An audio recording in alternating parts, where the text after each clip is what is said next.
Bonjour. Okay, I'm going to share.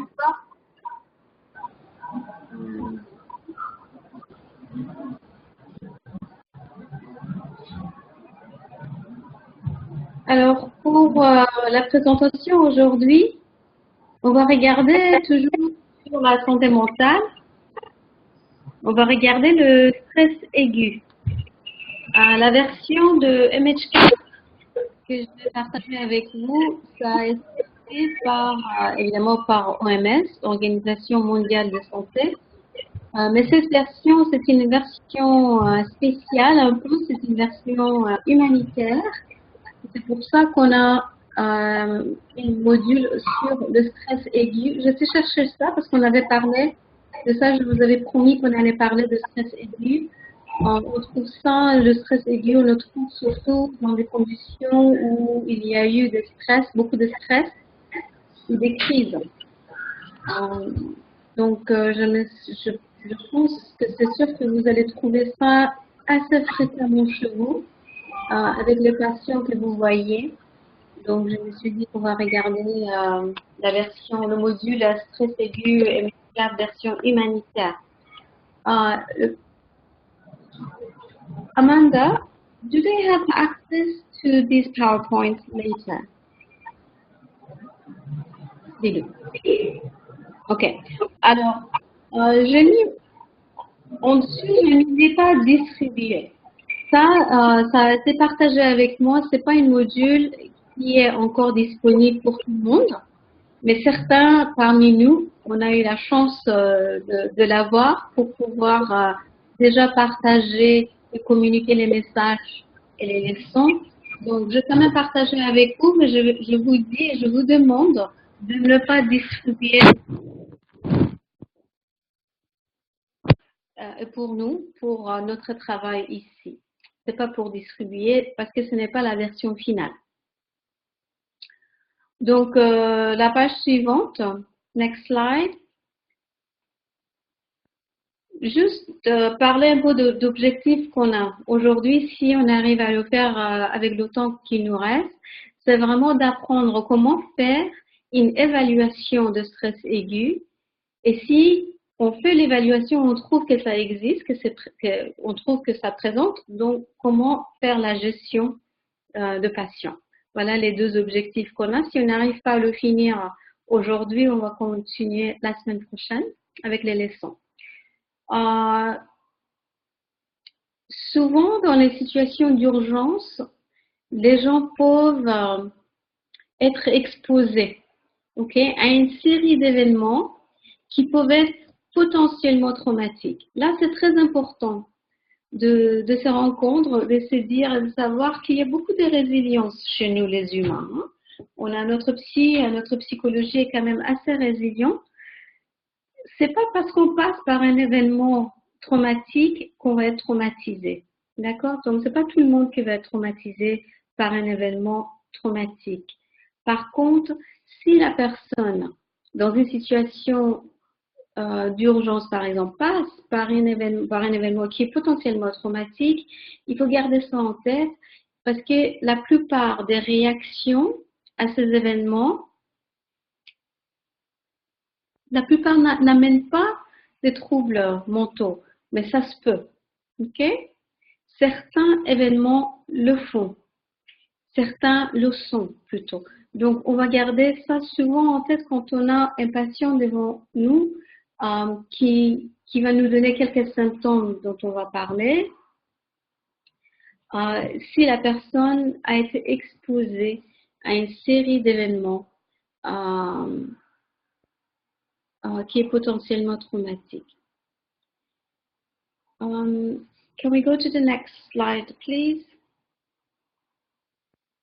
Quels sont les problèmes qui peuvent arriver si la personne passe par une certaine crise? Premièrement, c'est qu'il n'y aura aucun problème. Okay? La personne passe par cet événement, des résiliences internes qui l'aident ou même externes qui l'aident à passer au-delà de ces problèmes. Mais il est aussi possible d'avoir des problèmes de santé mentale. Ok, ça peut être la dépression, ça peut être n'importe quoi, parce que c'est vraiment un stress aigu qui nous arrive et qui peut déclencher, s'il y a déjà une maladie, s'il y a déjà un potentiel pour une maladie, ça peut déclencher les maladies. Donc ça aussi c'est une possibilité. Mais stress aigu, tout seul aussi, est un symptôme ou une série de symptômes, une condition où il faut prendre en charge. Donc, on a, par exemple, ce qui arrive, c'est qu'on peut avoir une perte de membres de la famille, par exemple. Donc, nous, on peut passer par une crise, par quelque chose de traumatisme, mais ça peut aussi passer à quelqu'un d'autre. C'est pas juste nous-mêmes, ça peut aussi être quelqu'un d'autre. Donc, on peut avoir une perte de membres de la famille. Le deuil aussi, c'est une possibilité qui peut arriver après le deuil. Donc, c'est vraiment des choses qu'il faut distinguer. Donc, on peut avoir le deuil. On peut aussi regarder l'état, le PTSD, l'état de stress traumatique, de troubles traumatiques dont on va en parler aussi. La personne peut s'isoler, par exemple. On a la pauvreté qui peut arriver, incertitude. On peut avoir des pertes des réseaux sociaux, par exemple. Tout ça, ce sont des choses qui peuvent arriver à un stress aigu. Des fois aussi même une perte du travail, une perte de notre statut social, le divorce, par exemple, ou n'importe quoi. Ça peut être donc l'événement peut être n'importe quoi. Ça peut être une crise, mais ce qui est traumatique, c'est plutôt décidé par la personne et pas nous. Donc, si quelque chose de grave arrive et tout le monde en voit, bon là, comme le tremblement de terre par exemple, ça c'est assez facile à voir. Mais ça peut aussi arriver à une personne toute seule, de façon beaucoup plus personnelle.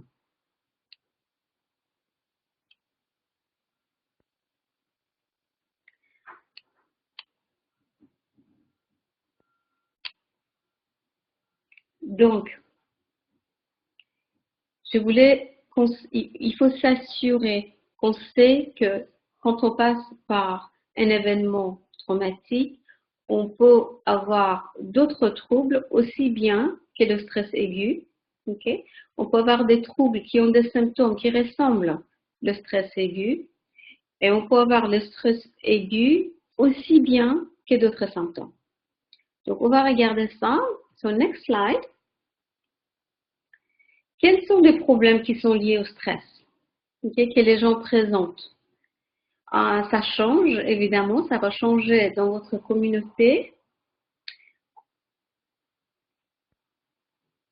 Et ça va être quand même différent de ce qu'on retrouve ici, par exemple, ici chez moi au Canada.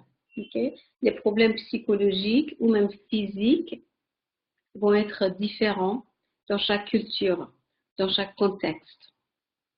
Donc, moi, je vous donne les leçons, je vais faire la présentation, mais c'est vraiment à vous de voir comment ça se présente dans votre contexte, dans vos cliniques à vous. Et la prise en charge aussi peut être différente dépendamment de nos contextes. Après un événement, il faut qu'on puisse identifier certains symptômes. Les symptômes de stress aigu, on va les regarder bientôt. Mais on peut aussi avoir d'autres conditions de santé mentale. La copie de MH4 que je vous ai donnée, ça c'est une très bonne référence de regarder pour voir les conditions qui peuvent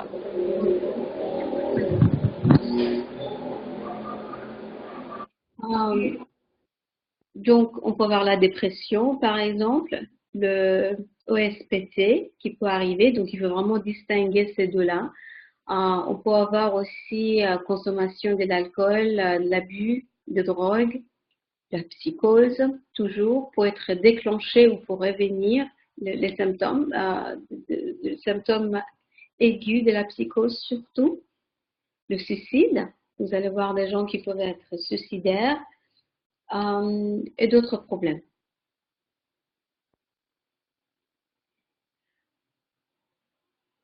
Comme on vient de dire, c'est pas toutes les réactions qui nécessitent la prise en charge. Donc, on peut avoir des symptômes et des réactions très, très difficiles, mais si la personne s'engage à se prendre en charge lui-même, s'il n'y a pas un problème fonctionnellement, si la personne peut continuer à fonctionner comme il faut, même si les symptômes sont là. Donc, c'est vraiment à vous de juger si la prise en charge est nécessaire. Anita, am I on the right slide? Yes. Okay, I just want to check. Thank you.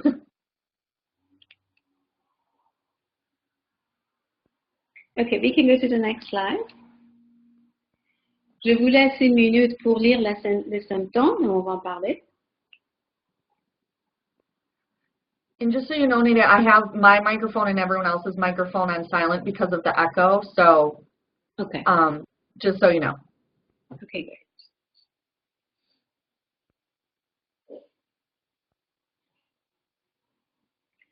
Alors ici, on regarde un peu les symptômes significatifs de stress aigu. Qu'est-ce qui peut arriver? Quels sont les symptômes qu'on peut voir? Donc, d'abord, premièrement, vous allez voir une large gamme de plaintes physiques et psychologiques qui ne sont pas très spécifiques et qui ne sont pas expliquées médicalement. Donc, vous allez faire des tests et il n'y a rien. La personne peut avoir mal au dos, mal au ventre, mal à la tête, mal aux jambes. Il y a toutes sortes de choses qui peuvent arriver, surtout au sujet de douleur. Vous allez voir même la douleur chronique qui peut se présenter, mais il n'y a pas de raison pour la douleur que vous voyez, pour les maux. Ça, c'est une des symptômes que vous allez voir assez fréquemment. Des réactions qui sont reliées à un événement, par exemple. Okay? Des réactions comme par exemple, j'ai eu peur, j'ai eu envie de vomir, j'ai eu envie de faire de m'en sauver, par exemple. Vous allez avoir ces réactions qui continuent à exister de façon un peu inexplicable.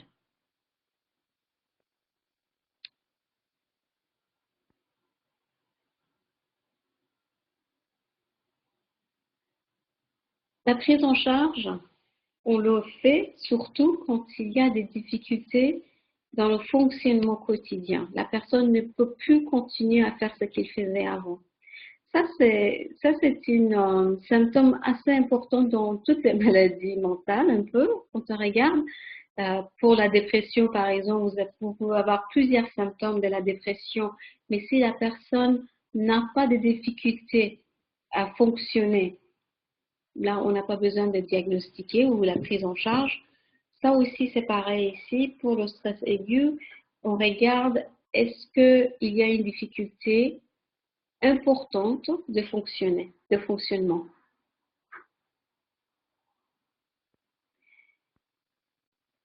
Et il faut aussi regarder si ces symptômes sont plus facilement expliqués par une autre maladie. Okay? Donc vraiment, on regarde pour une collection de symptômes. On a déjà vu, par exemple, pour la psychose, il faut vraiment avoir certains symptômes, un certain nombre de symptômes. Pareil pour la dépression, dont on a déjà parlé. Il faut voir, est-ce que les symptômes qu'on voit sont plutôt expliqués par une autre chose? Sinon, on peut toujours regarder la possibilité de stress aigu. Donc, c'est un peu difficile. Next slide, please. Des fois, c'est un peu difficile de... sorry, I have my computer that wants to restart. Pardon?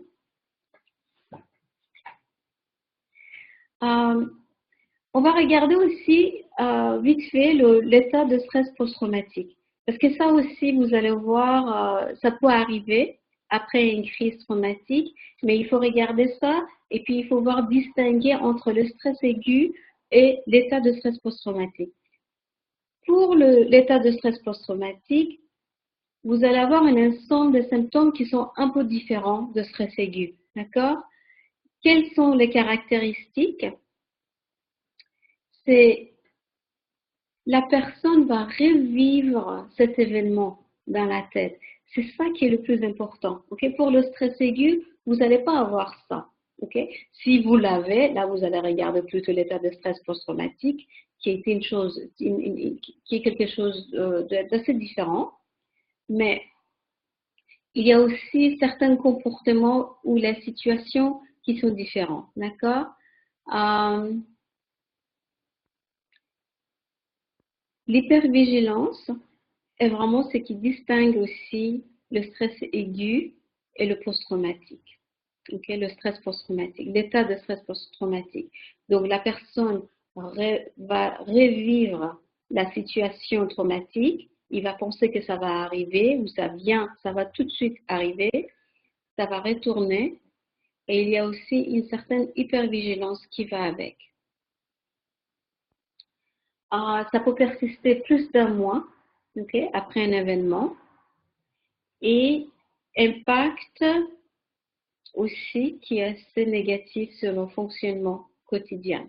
Donc, on a regardé de façon rapide, vite fait, les phases de stress post-traumatique, mais pour le stress aigu, j'aimerais qu'on parle du fait que c'est quand même, il y a une différence entre les deux et des fois, c'est un peu difficile de distinguer entre les deux.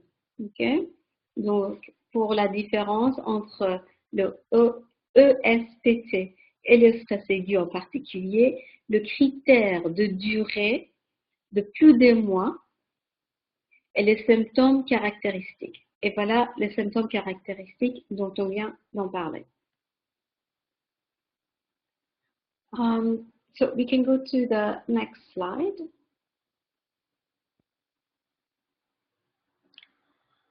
Alors, on a parlé de ce qu'on va regarder comment identifier les personnes qui ont des problèmes et après comment gérer les problèmes, okay, des problèmes de stress aigu. Donc, if we go to the next one,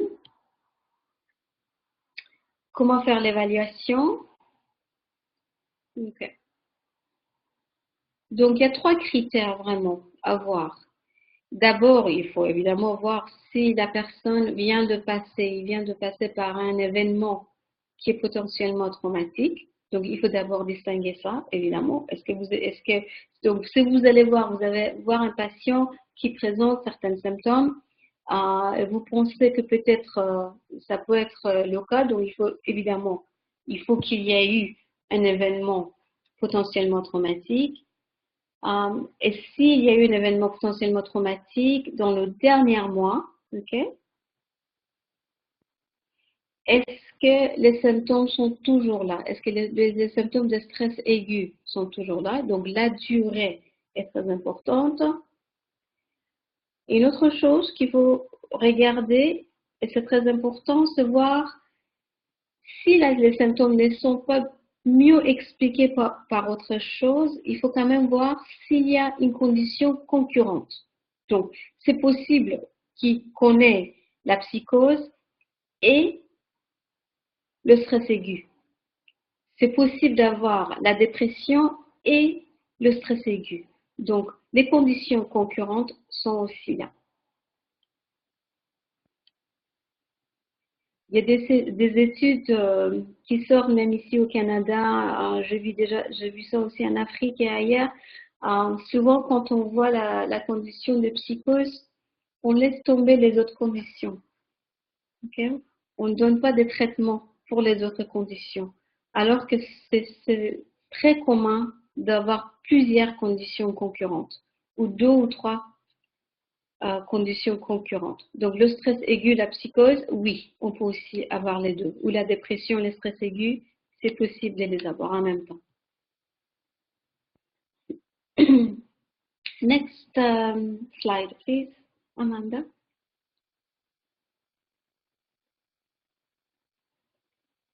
Alors, la première question qu'on a vue, est-ce que la personne a vécu un événement potentiellement traumatique? Comment on va évaluer ça? Bon, quels sont ces événements d'abord? Il y a plusieurs événements qui peuvent arriver et c'est très personnel à la personne, n'est-ce pas? C'est la personne qui va voir ça. Tout ce qui est menaçant peut être, euh, euh, peut être potentiellement traumatique. Ok. Les types d'événements qu'on peut avoir qui peuvent être potentiellement traumatiques, je continue à dire potentiellement parce que je veux qu'on garde ça à tête toujours que ce n'est pas toujours, ce n'est pas obligatoire, ok? Que si on passe par quelque chose de traumatique, on va avoir le traumatisme. Si on passe par un événement menaçant, que ça peut être traumatique, ok? C'est vraiment, ça dépend de la personne et la façon dont la personne va vivre cette expérience. Alors, violence physique, violence sexuelle, incluant la violence conjugale, une perte subite d'une personne qu'on a aimée, donc vraiment la perte, la mort, en famille, entre des amis, quelqu'un qui était cher, être témoin d'atrocité, donc vraiment d'être témoin de quelque chose qui vient comme la guerre ou autre chose. Destruction de sa maison, ça c'est une chose très très importante chez nous, là où on se sent vraiment en sécurité. Si il y a la destruction de la maison, de là où on habite, des accidents aussi, mais des accidents majeurs ou des blessures majeures. Tout ça, ce sont des catégories des événements qui peuvent être potentiellement traumatiques.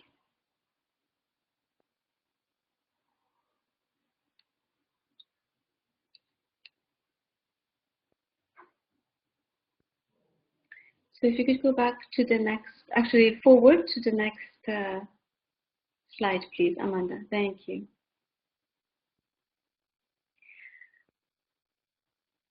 Alors, pour notre évaluation, comment on commence notre évaluation? Où est-ce qu'on arrête notre évaluation? Ok? C'est important de ne pas aller trop loin. Ok?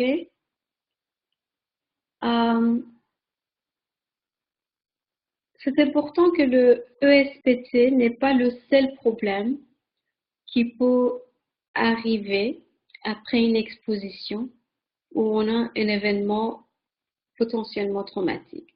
Ok? La plupart du temps, on garde ça toujours en tête. La plupart du temps, la plupart des cas, les personnes ne développent pas de troubles après une exposition. Okay? C'est pas nécessaire que ça va arriver. Mais ça se peut que ça vienne. Mais là, pour l'évaluation, quand on pose des questions, il faut se méfier de poser les questions juste pour avoir une idée. Mais on n'a pas besoin de demander beaucoup trop de questions. Okay? Parce que si le problème existe vraiment, on risque de... Ned, I'm sorry to interrupt. I have to answer my door really quick. My dog's going crazy. Is this okay on this slide or should I go on that? Yes, we're okay. I'll be back. Sure, no problem. On a les chiens qui se parlent.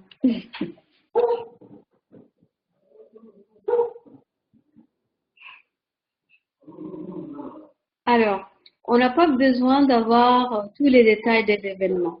Okay? D'ailleurs, c'est important de ne pas demander trop de détails. Okay? Souvent, la personne a envie d'en parler. Si la personne va en parler, on écoute, c'est pas un problème.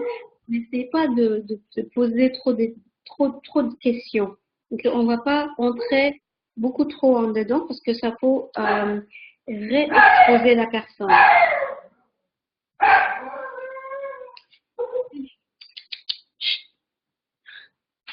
Pardon.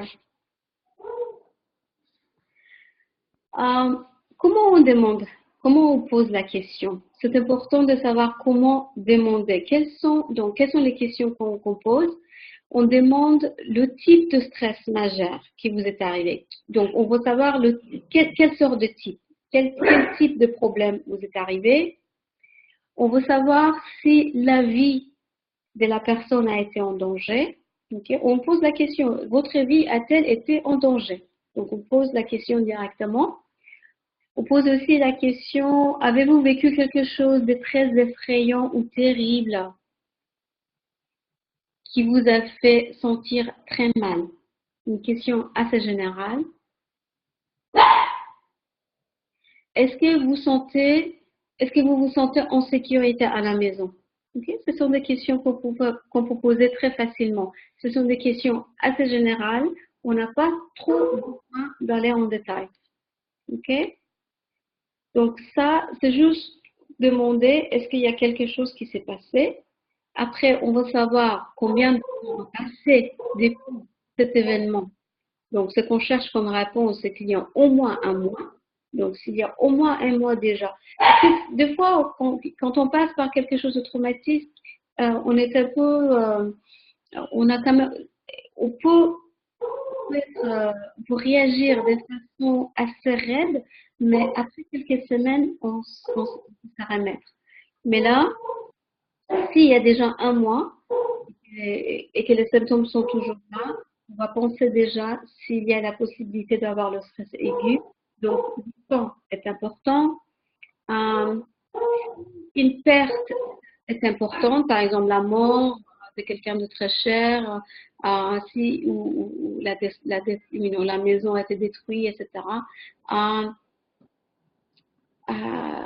On va toujours penser à stress aigu, mais s'il y a la mort, donc on va évaluer la possibilité du deuil. Peut-être que la personne est simplement en deuil. Okay? Si c'est la deuil, si c'est le deuil, c'est une autre chose, c'est un autre problème. Et si l'événement a eu lieu il y a plus de mois, il faut qu'on envisage autre question. D'accord? Un instant, je vais juste voir avec le chien pour ne pas trop déranger.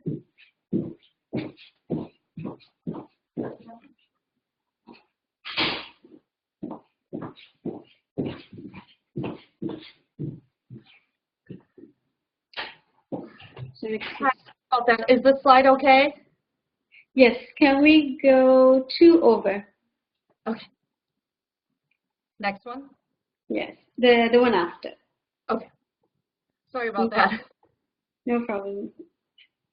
We had a problem with the dog here as well, who was responding to you, I think. Yeah. Ok. Bon, la deuxième question qu'on doit évaluer, critère à évaluer, est-ce que la personne a des symptômes importants de stress aigu? Et là, ça, je vous laisse lire un peu. On va prendre un peu de temps. Donc, quels sont les symptômes qu'on peut voir? C'est vraiment toute une liste. Vous allez avoir la liste complète qui va être dans votre dossier MHK qu'on a déjà partagé. Donc, on peut avoir anxiété, on peut se sentir beaucoup d'anxiété concernant des menaces. Donc, on avait parlé de hypervigilance. Voilà, vous allez voir l'anxiété qui est très là. Problème de sommeil et de concentration. Donc, tout de suite, on voit un partage entre les symptômes de la dépression et le stress aigu, n'est-ce pas? Parce que ça, on a déjà vu avec la dépression, on a toujours un problème avec le sommeil et la concentration en même temps. Mais ça aussi, c'est un symptôme qui est partagé avec le stress aigu. Okay. Est-ce qu'il y a une récurrence des rêves effrayants? Okay. Ça, on voit également un partage entre le stress traumatique et le stress aigu. Okay? Ça, c'est un autre symptôme qui est partagé entre les deux. Okay? On peut avoir des rêves effrayants, on peut avoir des flashbacks, on peut avoir des souvenirs envahissants accompagnés d'horreurs intenses. Okay? Est-ce que la personne va éviter des choses? Okay? Un refus de retourner à la place où l'événement s'est passé, un refus de revoir la personne, une certaine personne, un refus de même penser, je ne veux pas en penser, je ne veux pas en parler. Ça aussi, c'est l'évitement, on évite certaines choses. Tout ce qui peut nous rappeler tout ce qu'il faut rappeler à la personne ce qui était arrivé. Donc, c'est un refus, un évitement aussi. Toujours être nerveux ou être sur les nerfs. Vous allez voir ça chez la personne, ça se présente. Se sentir choqué, engourdi, incapable de ressentir des choses, j'ai plus de sentiments, je ressens pas. Ça aussi, c'est quelque chose que vous allez voir aussi avec la dépression, ce qui rend stress aigu un peu difficile à voir, parce que vraiment, il y a des symptômes qui sont partagés avec d'autres problèmes. Vous allez voir s'il y a des émotions qui nous perturbent, colère, ok, la personne est en colère beaucoup plus fréquemment, changement d'inquiétude, changement inquiétant de comportement. Donc, vous allez avoir l'agression ou l'isolement social. Encore, surtout avec l'isolement social, on va aussi regarder la dépression. Il faut aussi évaluer au cas où c'est la dépression. Ou c'est le stress aigu aussi bien que la dépression. Okay? Hyperventilation. Okay? Ça aussi, ça on ne voit pas très fréquemment ailleurs, mais c'est vraiment ça vient avec le stress. Le stress aigu, c'est hyperventilation. Okay? Et on a commencé par parler des plaintes physiques qui ne sont pas expliquées. Okay? Les maux de tête, les palpitations cardiaques, maux au dos, mal au dos, ça peut être n'importe quoi, vraiment des plaintes physiques.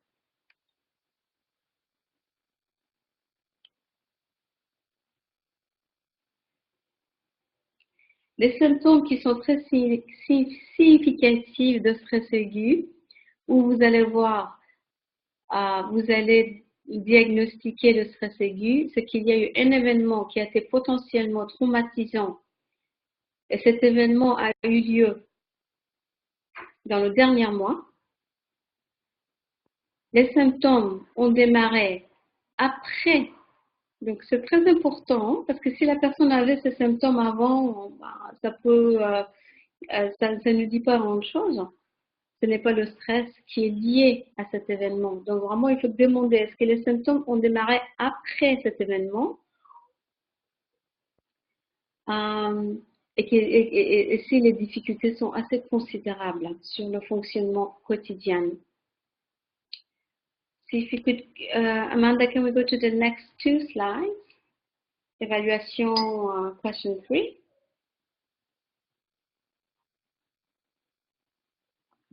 Maintenant, on regarde un peu les conditions concomitantes. Donc, il faut vérifier s'il y a d'autres conditions qui viennent avec. Les conditions physiques, évidemment, il faut faire les tests médicaux qu'il faut pour s'assurer. Okay? Il faut aussi vérifier la présence d'autres conditions comme d'autres pathologies mentales, neurologiques ou liées aux substances, à l'alcool.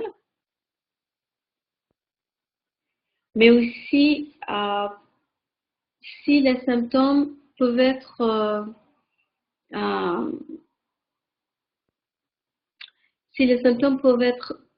mieux expliqués par autre chose.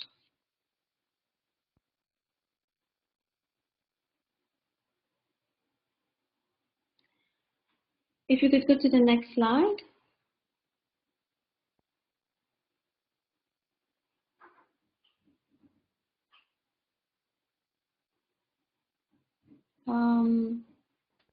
Is this okay? Yes, that's the one. Yeah. Alors, quoi faire? Donc, on a déjà évalué la personne. Qu'est-ce qu'il lui reste à faire? Comment faire la prise en charge? Okay.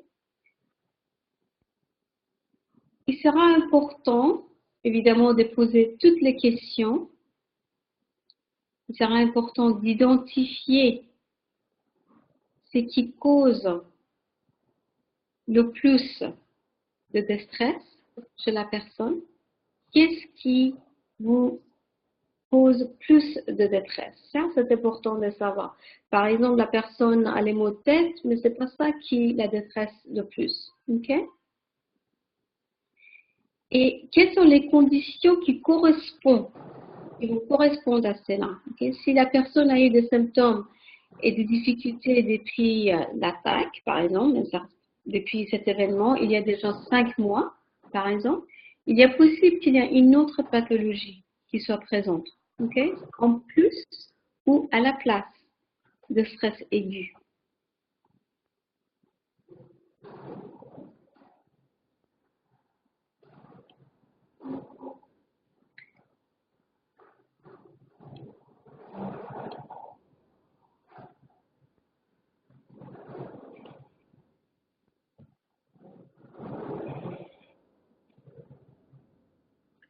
So if you could go to the next slide, please.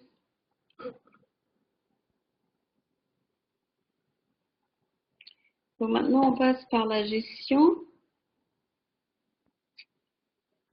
And the next slide, please. Le plan de gestion de base. OK. Important de savoir qu'en principe, on ne prescrit pas des médicaments pour gérer les symptômes de stress aigu. OK. Mais il y a des fois où on est obligé de le faire et vous allez voir ça dans votre MHK, dans le dossier MHK qu'on avait déjà partagé. On peut toujours partager ce dossier, n'est-ce pas, Amanda? We are able to share this document again, the MHK document itself. Do you want me to share it right now? It's not important right this minute, but as long as they have it. Donc, I can send it again. Okay. I sent it before, but I can send it again along with the PowerPoint. Okay. Donc, on va partager, yeah, that would be great. On va partager le document avec vous encore, aussi bien que la présentation, comme ça vous allez avoir les deux en même temps. Donc, parce que c'est très important de vous référer à ce document. Ici, ça c'est pour le médicament, donc je vous laisse regarder cette information, mais en général, on ne prescrit pas pour gérer les symptômes. OK? Mais dans tous les cas, ce qui est important, c'est vraiment être là pour la personne, donc bien écouter attentivement. Okay. Mais ne pas forcer la personne à parler, ça c'est important, surtout quand il y a, bon, dans tous les cas traumatiques, mais surtout dans les cas où le traumatisme a été la violence sexuelle. C'est là où vraiment on n'essaie pas de trop parler, de poser trop de questions. Mais en général, on ne pose pas trop de questions. Si la personne a envie de parler, on l'écoute très, très attentivement. Et si la personne ne veut pas, c'est important de ne pas obliger. Okay? Et demander à la personne, mais de nous dire les détails. Parce qu'on ne va pas réexposer la personne, que la personne va revivre la condition dont il vient de voir, de passer. Donc, pour poser des questions, on va demander à la personne quels sont les besoins, quelles sont les préoccupations que vous avez. Vraiment de faire parler. On ne peut pas, on le sait pas, on ne peut pas deviner nous-mêmes quels sont les problèmes que la personne a. Donc, c'est très important que la condition vient, l'information de besoin vient de la personne, lui-même, tout seul. Donc, il faut aider la personne, évidemment, à répondre à ses besoins de base. On peut toujours aussi demander à la famille de venir à l'aide, s'il faut. Souvent, vous allez voir, on peut demander s'il y a un époux, une épouse, des parents, des amis ou autres personnes qui seront en mesure de répondre aux besoins de la personne. Ça, c'est un jugement que vous allez faire selon les besoins et selon et aussi, moi, je ne sais pas quels sont les services qui sont disponibles chez vous. Donc, vraiment, c'est à vous de savoir quels sont les services dont la personne peut avoir accès et vraiment connecter les services et la personne. Okay? Donc, les mettre ensemble. Et puis, le soutien social et familial qui peut être disponible. C'est important de protéger la personne d'autres préjudices. C'est vraiment ça, on a une responsabilité de confidentialité qui devient très important quand on a les cas d'une maladie mentale et le stress aigu fait partie, évidemment. Offrez un soutien psychosocial additionnel si c'est possible. Et ça, encore, je vous réfère à votre dossier MHCAP. Là, vous allez voir, il y a un module sur les principes généraux de soins. Ok, juste en premier module.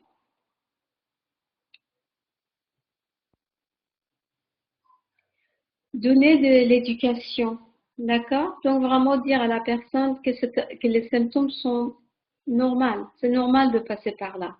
C'est normal de se sentir de cette façon. C'est normal d'avoir hypervigilance.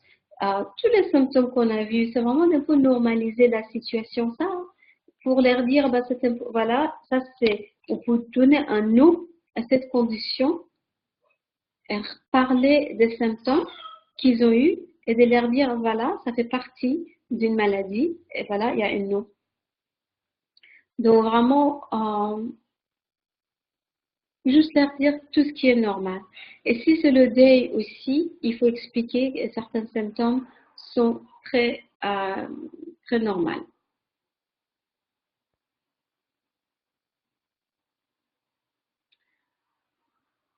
Évidemment, dans notre plan de gestion de base, c'est prendre en charge s'il y a d'autres pathologies concomitantes.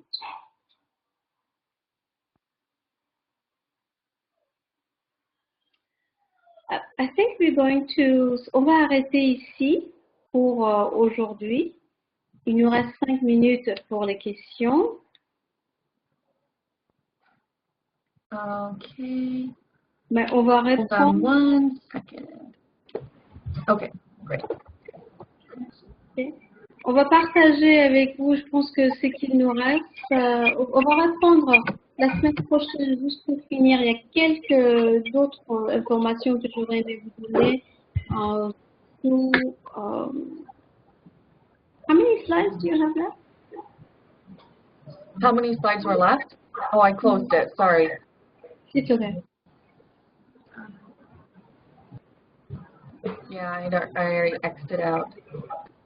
Ok. Donc, je pense qu'on va en parler la semaine prochaine, mais il ne reste pas grand-chose à en dire.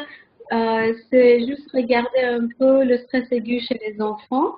Et les symptômes de stress aigu chez les enfants sont qui font pipi la nuit. Hein. C'est énurésie, on appelle ça. Chez les enfants, hyperventilation, j'aurais aimé parler un peu de symptômes de hyperventilation, mais aussi les symptômes dissociatifs que vous allez avoir avec le stress aigu. Vraiment, c'est juste les 3 petits points qui nous restent. On va répondre la semaine prochaine. Maintenant, s'il y a des questions. Bien sûr, on a des questions. Oui, bonjour. Bonjour. On a dit qu'en temps normal, il ne faut pas traiter, il ne faut pas donner de médicaments dans le cas de stress aigu, mais s'il y a des pathologies concomitantes, il faut aussi les traiter. Alors, est-ce qu'on donne ou on ne donne pas de médicaments en fin de compte? Okay. Donc,